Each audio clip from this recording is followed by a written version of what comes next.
ಬಗ್ಗೆ ಬಹಳ ಅಭಿಮಾನ ಇದೆ.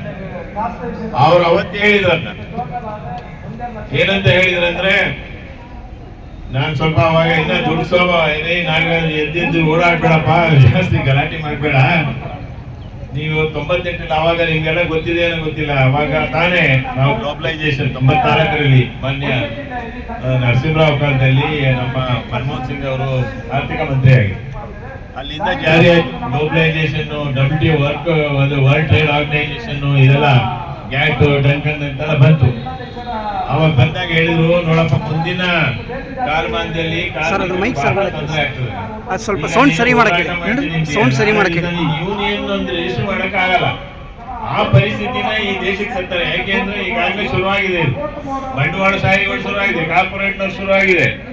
ನೋಡಿ 1600 ಇಸ್ವಿನಲ್ಲಿ ನಮ್ಮ ದೇಶಕ್ಕೆ ಬರೀ ವ್ಯಾಪಾರ ಮಾಡ್ತೀವಿ ಅಂತ ಬಂದವರು ಬ್ರಿಟಿಷ್ನವರು. ಅದು ಹೇಳ್ಬೇಕಂದ್ರೆ ದೊಡ್ಡ ಸ್ಟೋರಿ ಆಗ್ತದೆ. ಇಲ್ಲಿ ಬಂದವರು ತಕಡಿ ಹಿಡ್ಕೊಂಡು ಬಂದವರು ಈ ದೇಶನೆಲ್ಲ ಆಗ್ಬಿಟ್ರು. 300 ವರ್ಷ ನಮ್ಮನ್ನ ಆಡಿ ನಮ್ಮ ಇಡೀ ದೇಶನ ಸ್ಕ್ವೀಸ್ ಮಾಡಿ ಹೋಗ್ಬಿಟ್ಟು.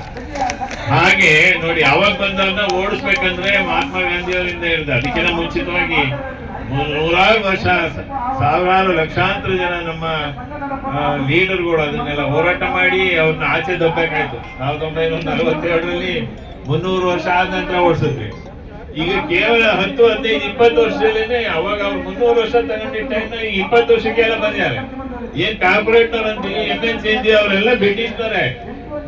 ಈಗ ನೋಡಿ, ಜಾರ್ಜ್ ಫರ್ನಾಂಡಿಸ್ ಅವರು ಬಿಹಾರಲ್ಲಿ ಜೈಲಲ್ಲಿ ಇದ್ದು ಗೆದ್ರವ್ರು, ಜೈಲಿಗೆ ಹಾಕಿದ್ರು ಎಮರ್ಜೆನ್ಸಿನಲ್ಲಿ. ಆದ್ರೆ ಅವ್ರು ಬಂದು ಇಲ್ಲಿ ನಮ್ಮೇಲೆ ರಕ್ಷಣಾ ಮಂತ್ರಿ ಆದ್ರೆ, ಆಮೇಲೆ ಅದಕ್ಕೆ ಮುಂಚೆ ಕೈಗಾರಿಕಾ ಮಂತ್ರಿ ಆಗಿದೆ ಸ್ವಲ್ಪ ದಿವಸ. ಹಠಾತ್ ತೊಟ್ಟು ಕೋಕಾ ಕೋಲಾ ಮತ್ತೆ ಪೆಪ್ಸಿನ ಈ ದೇಶದಿಂದ ಓಡಿಸಿದ್ರು. ನಿಮ್ಗೆ ಎಷ್ಟು ಜನ ಗೊತ್ತೇನೋ ಗೊತ್ತಿಲ್ಲ. ಈಗ ನೀವು ಹೋಗ್ಬೇಕು, ನಿಮ್ಮಿಂದ ನಮ್ ದೇಶ ಆಗ್ತದೆ. ನೀವು ನೋಡಿ, ನಮ್ಮೂರ್ದು ನೀರು, ನಮ್ಮೂರ್ ಬಾಟ್ಲು, ನಮ್ಮೂರ್ ಇದು ₹1 ಖರ್ಚಾಗಲ್ಲ ಅವ್ರಿಗೆ. 25 ರೂಪಾಯಿಗೆ 1 ಲೀಟರ್ ನೀರು ನಮ್ಗೆ ಮಾರ್ತಾರೆ. ಕೆನ್ಲೆ ಅನ್ನೋದು ಕೋಕಾ ಕೋಲಾದವರು, ಅಕ್ವಾಫಿನಾ ಅನ್ನೋದು ಪೆಪ್ಸಿ ಅವರು. ಸಾವಿರಾರು ಕೋಟಿ, ಲಕ್ಷಾಂತರ ಕೋಟಿ ದುಡ್ಡು ಬರೀ ನೀರು, ನಮ್ಮೂರ್ ನೀರು ನಮ್ಗೆ ಕೊಡಿಸಿ ಲಕ್ಷಾಂತರ ಕೋಟಿ ದುಡ್ಡು. ಇದು ಬಹಳ ಜನ ಗೊತ್ತಿಲ್ಲ. ಇಲ್ಲಿ ನಾವು 8 ಗಂಟೆ ದುಡಿತೀವಿ, ಅಲ್ಲಿ ರೈತರ ಮಕ್ಕಳಿದೀವಿ. ನಮಗೆ ನಾವೇನು ದೊಡ್ಡ ಶ್ರೀಮಂತರಾಗ್ಬೇಕಂತ ಕೇಳ್ತಿಲ್ಲ.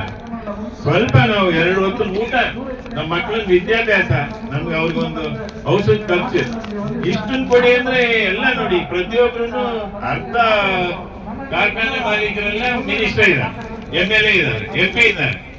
ಕೇಳಿ, ಏನು ಮಹಾತ್ಮ ಗಾಂಧಿಗಿನ ಚೆನ್ನಾಗಿ ಮಾತಾಡ್ತಾರೆ. ನಾಳೆ ಬೆಳಿಗ್ಗೆ ನಿಮ್ನೆಲ್ಲ ನಾವೇ ಉದ್ಧಾರ ಮಾಡ್ತೀವಿ ಅಂತ ಭಾಷಣ ಮುಗಿದ್ದಾರೆ. ಮತ್ತೆ ಎಲ್ಲಾನು ಕತ್ತು ಇವರು ಅವರೇ. ಇವರಿಂದಲೇ ಇವತ್ತು ಸರ್ಕಾರಿ ಅಧಿಕಾರಿಗಳು ಫ್ಯಾಕ್ಟ್ರಿ ಒಳಗೆ ಹೋಗಕ್ಕಾಗ್ತಿಲ್ಲ. ಯಾಕೆ ಉದಾಹರಣೆ ಹೇಳಿದೆ ಅಂದ್ರೆ, ನಮ್ಮ ಸ್ನೇಹಿತರು ಸುನೀಲ್ ಅವರು ಹೇಳಿದ್ರು, ಅವರಮ್ಮ ಹೊಲಿಗೆ ಮಾಡ್ತಿದ್ರು ಅಂತ. ತಕ್ಕಂತೆ ಜ್ಞಾಪಕ ಇದ್ದು ಅವರು ಲುಕೋಸ್ ಹೊಲತ್ತಾರೆ. ಅವ್ರು ಹೇಳಿದ್ರು, ನೋಡಿ ನಾಗರಾಜ್, ಮುಂದಿನ ದಿನ ನೀನ್ ಬರ್ಕೋ, ಡೈರಿನಲ್ಲಿ ಬರ್ಕೋ, ಕೇವಲ 4 ಫೀಲ್ಡ್ ಅಲ್ಲಿ ಈ ದೇಶದಲ್ಲಿ ಉಳ್ಕೊಳ್ಳೋದು ನೀವು. ಮೊದಲನೇದು ಸಿನಿಮಾ ಸುತ್ತೋದು. ಈ ಪ್ರಪಂಚದಲ್ಲಿ ನಮ್ಮ ಇಂಡಿಯಾದವ್ರು ಸುತ್ತುವಂತ ಸಿನಿಮಾ ಯಾವ ಕೈಲಾಗಲ್ಲ, ಸಿನಿಮಾ ಇಂಡಸ್ಟ್ರಿ. ಎರಡನೇದು ಡೈಮಂಡ್ ಕಟಿಂಗ್ ಮತ್ತೆ ಒಡವೆದು. ಇದನ್ನ ಯಾರು ಮಾಡೋ, ಕಲ್ಕಟ್ಟ ಮತ್ತೆ ನಮ್ಮ ಅಹಮದಾಬಾದ್, ಭುಜ ಇದೆಯಲ್ಲ ಗುಜರಾತ್, ಅಲ್ಲಿ ತರ ಎಲ್ಲೆಲ್ಲೂ ಮಾಡಕ್ ಬರಲ್ಲ, ಇದು ಉಳ್ಕೊಳ್ತದೆ. ಮೂರನೇದು ಯಾವುದು, ಗಾರ್ಮೆಂಟ್. ಇವ್ರು ಹೇಳಿದ್ರಲ್ಲ ಗಾರ್ಮೆಂಟ್ ಫ್ಯಾಕ್ಟ್ರಿ. ನೋಡಿ, ಅವ್ರು ಒಂದು ಉದಾಹರಣೆ ಹೇಳಿದ್ರು. ನಾನು ಒಬ್ಬ ಕಮಿಷನರ್ ಆಗಿ ಒಂದು ಕಾರ್ಖಾನೆ ಒಳಗಡೆ ಹೋಗಿ ಎಲ್ಲ ಬರೀ ಮಾರ್ವಾಡಿಗಳು ಅದರಲ್ಲಿ ಡಾಮಿನೇಷನ್. ನಮ್ಮ ಹೆಣ್ಮಕ್ಳನ್ನ 12 ಗಂಟೆ ಕೆಲಸ. ನಾನು ವಿಷಾದದಿಂದ ಹೇಳ್ತೀನಿ, ಅವರು ಅವರ ಒಂದು ಏನು ನಾವು ಹೇಳ್ತೀವಿ ಪ್ರಕೃತಿ ನಿಯಮ, ಅವರು ಒಂದು ವಾಶ್ರೂಮ್ ಹೋಗಿ ಬರ್ಲಿಕ್ಕೂ ಕೂಡ ಹಿಂಸೆ ಮಾಡುವಂತ ಪರಿಸ್ಥಿತಿ ನಿರ್ಮಾಣ ಮಾಡಿದ್ರು ನಮ್ಮ ಹೆಣ್ಮಕ್ಳಿಗೆ.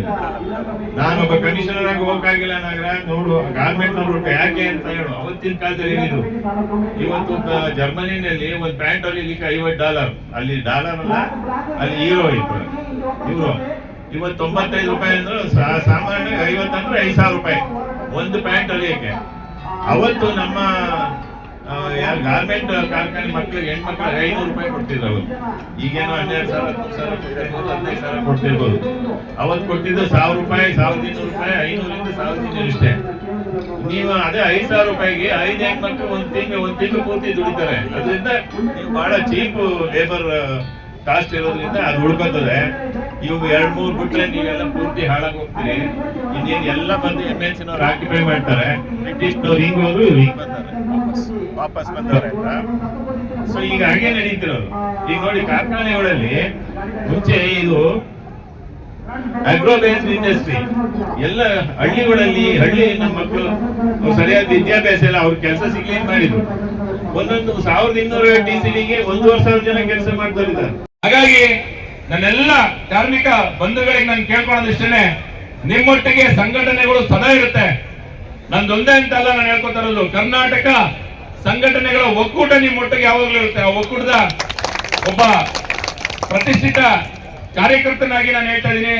ನಾನು ಯಾವುದನ್ನು ಒಕ್ಕೂಟದಲ್ಲಿ ಇದುವರೆಗೂ ಒಂದು ಪೋಸ್ಟಿಂಗ್ ಕೂಡ ತಗೊಂಡಿಲ್ಲ. ಯಾಕಂದ್ರೆ ನನ್ನ ಸಂಘಟನೆ ಕಟ್ಟೋದಕ್ಕೆ ನನಗೆ ಸಮಯ ಇಲ್ಲ. ಇನ್ನು ಒಕ್ಕೂಟಕ್ಕೆ ಹೋಗಿ ನಾನು ಏನ್ ಮಾಡಬಲ್ಲೆ ಅಂದ್ರೆ ಆ ಒಕ್ಕೂಟದ ಪ್ರೀತಿ ಬಾಂಧವ್ಯ, ನಾವು ಕರೆದತ್ರ ಬಂದು ಸಹಕಾರ ನೀಡ್ತಕ್ಕಂಥ ಎಲ್ಲ ನನ್ನ ಅಷ್ಟು ಜನ ರಾಜ್ಯಾಧ್ಯಕ್ಷರು, 300ರಿಂದ 380 ಜನ ರಾಜ್ಯಾಧ್ಯಕ್ಷರು ಇದ್ದಾರೆ. ಅದರಲ್ಲಿ ಅಷ್ಟು ಸಂಘಟನೆಗಳ ಒಂದು ಒಕ್ಕೂಟ ನಿಮ್ಗೆ ಸದಾ ಬೆಂಬಲವನ್ನು ನಾವು ಇರ್ತೀವಿ. ಮುಂದಿನ ದಿನಮಾನಗಳಲ್ಲಿ ಆದಷ್ಟು ನೀವು ಎಷ್ಟು ಬೇಗ ಒಂದು ವಾರದ ಮುಂಚೆ ನಮಗೆ ತಿಳಿಸಿದ್ರೆ ನಾವು ಎಲ್ಲಾ ಕಡೆನೂ ಸಂಘಟಿತರು ಒಗ್ಗಟ್ಟಾಗಿ ಈ ಒಂದು ಹೋರಾಟವನ್ನ ಇನ್ನೂ ದೊಡ್ಡ ಮಟ್ಟಕ್ಕೆ ಮಾಡೋಣ. ಇವತ್ತು ಸಡನ್ ಆಗಿ ನಿರ್ಧಾರ ತಗೊಂಡ್ರು, ಅಲ್ಲಿ ಸೆಷನ್ ನಡೀತಾ ಇದೆ. ಯಾವ ಇಲಾಖೆಯವರು ಕೂಡ ಫ್ರೀ ಆಗಿ ಸಿಗ್ತಾ ಇಲ್ಲ, ಅಂದ್ರೆ ಉಚಿತವಾಗಿ ಸಿಗ್ತಾ ಇಲ್ಲ. ಒಂದ್ ಲೆಟ್ರು ಬಂದು ಅವರು ಸ್ವೀಕಾರ ಮಾಡೋಷ್ಟು ಅವ್ರಿಗೆ ಪುರ್ಸೋತಿಲ್ಲ. ಕಾರಣ ಏನು? ಕಣ್ಣಿಲ್ಲ ಅವರಿಗೆ. ನಮ್ಮ ಇಲಾಖೆಗೆ, ಕಾರ್ಮಿಕರ ಇಲಾಖೆಗೆ ಕಣ್ಣೇ ಇಲ್ಲ ಪಾಪ. ನಾವ್ ಹಾಕೊಂಡಿದ್ದೀವಲ್ಲ, ಒಂದ್ 2-3 ಸಾವಿರ ಕೊಟ್ಟಿದ್ದು ಒಂದು ಕನ್ನಡಕ ಕೊಡಿಸ್ಬೇಕು ಅವರಿಗೆ. ತಗೊಳ್ರಪ್ಪ ಹಾಕೊಳ್ಳಿ, ಬನ್ರಿ ಒಂದ್ಸಲ ನಮ್ ಕಷ್ಟ ನೋಡ್ರಿ ಅಂತೇಳಿ. ಹಾಗಾಗಿ ಇನ್ನು ಮುಂದಿನ ದಿನಮಾನದಲ್ಲಿ ನಾಗರಾಜಣ್ಣ ನೀವೇನೇ ನಿರ್ಧಾರ ತಗೊಳ್ಳಿ, ನಮ್ಮ ಒಕ್ಕೂಟದನ್ನು ನಾನು ಎಚ್ಚರಿಸ್ತೀನಿ. ಆ ಒಕ್ಕೂಟದವರು ಕೂಡ ಭಾಗಿಯಾಗ್ತೀವಿ ನಿಮ್ಮೊಟ್ಟಿಗೆ. ನಾವು ಕೂಡ ನಿಲ್ತೀವಿ, ಸೈನಿಕರಾಗಿ ನಿಲ್ತೀವಿ ಹೋರಾಟಕ್ಕೆ. ಒಂದೇ ಒಗ್ಗಟ್ಟಲ್ಲಿ ಹೋರಾಟ ಮಾಡೋಣ. ಒಗ್ಗಟ್ಟಲ್ಲಿ ಬಲ ಇದೆ, ಒಗ್ಗಟ್ಟಲ್ಲಿ ಛಲ ಇದೆ, ಒಗ್ಗಟ್ಟಿಂದ ನಮಗೆ ನ್ಯಾಯ ಸಿಗ್ತದೆ ಅನ್ನೋ ಒಂದು ವಿಚಾರವನ್ನ ನಾವು ಮುಂದಿಡೋಣ. ಸಾಧ್ಯವಾದ್ರೆ ಮುತ್ತಿಗೆ ಹಾಕೋಣ. ಏನಾದ್ರೂ ಒಂದು ಕೇಸ್ ಆಗತ್ತೆ ಆಗ್ಲಿ, ಕೋರ್ಟಿಂದ ನಮಗೆ ಜಡ್ಜ್ಮೆಂಟ್ ಸಿಗ್ಲಿ ನೇರವಾಗಿ. ಯಾರಿಗೂ ಬಕೆಟ್ ಹಿಡಿಯೋದು ಬೇಡ. ಬಕೆಟ್ ಹಿಡಿಯೋ ಕೆಲಸ ಅಲ್ಲ ನಮ್ದು ಕಾರ್ಮಿಕರದು. ಬಕೆಟ್ ಅನ್ನ ಯಾವ ರೀತಿ ಆಕಾರ ವಿಕಾರವಾಗಿ ತಯಾರು ಮಾಡ್ತಕ್ಕಂಥ ನಮ್ದೊಂದು ಸಂಘಟನೆ ಅನ್ನೋದು ಅವ್ರಿಗೆ ಗೊತ್ತಾಗ್ಲಿ. ದಯಮಾಡಿ ಕಾರ್ಮಿಕರು ಬಂದಿದ್ದೀರಾ, ಈ ಉದ್ದೇಶವನ್ನ ಉನ್ನತ ಮಟ್ಟಕ್ಕೆ ತಗೊಂಡು ಹೋಗ್ಬೇಕು. ನಾವೆಲ್ಲ ಬರೀ ಫ್ರೀಡಂ ಪಾರ್ಕ್ ಅಲ್ಲಿ ಬಂದೆ, ಒಂದು ಇದ್ರ ಕೆಳಗಡೆ ಕುತ್ಕೊಂಡೆ, ಮಳೆ ಬಂತು ಎದ್ದೋದೆ, ಇದಾಗಬಾರ್ದು. ಇದು ರಾಜ್ಯದ ಮೂಲೆಯಿಂದ ಬಂದಿದ್ದೀರಾ. ನಿನ್ನೆ ರಾತ್ರಿ ಹಗಲು ರಾತ್ರಿ ನಿದ್ದೆಗೆಟ್ಟು ಬಂದಿದ್ದೀರಾ. ನೀವು ಒಂದು ಕನಸನ್ನ ಇಟ್ಕೊಂಡು ಬಂದಿದ್ದೀರಾ.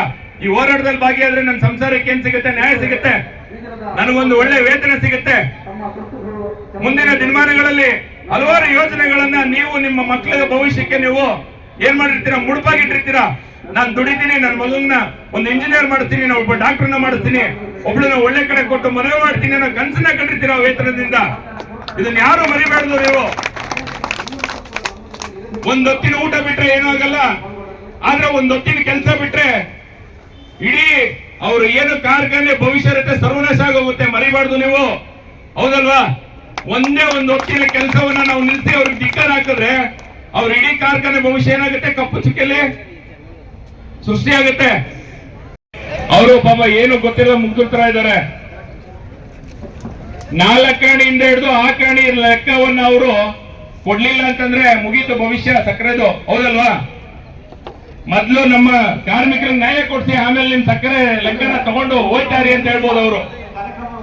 ಅಂತ ನಿಟ್ಟಿನಲ್ಲಿ ರಾಜ್ಯಾದ್ಯಂತ ಈ ಏನು ಹೋರಾಟವನ್ನ ನಾವೆಲ್ಲ ಹಮ್ಮಿಕೊಂಡಿದೀವಿ.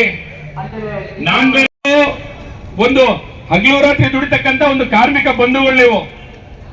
ಹಾಗಾಗಿ ನಿಮ್ಗೆ ಒಂದು ಒಳ್ಳೆ ಭವಿಷ್ಯವನ್ನ ನಿರ್ಧಾರ ಮಾಡಿಕೊಡ್ತಕ್ಕಂಥದ್ದು ಈ ನಮ್ಮ ನಾಗರಾಜಣ್ಣವರ ಸಂಘಟನೆ.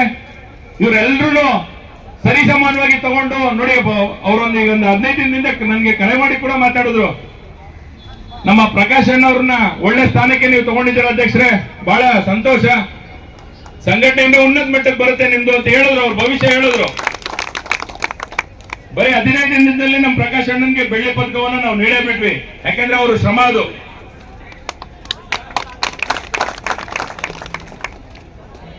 ಕರ್ನಾಟಕ ಶುಗರ್ ವರ್ಕರ್ಸ್ ಫೆಡರೇಷನ್ಗೆ ಬೇಕೇ ಬೇಕು, ನ್ಯಾಯ ಬೇಕು, ಬೇಕೇ ಬೇಕು.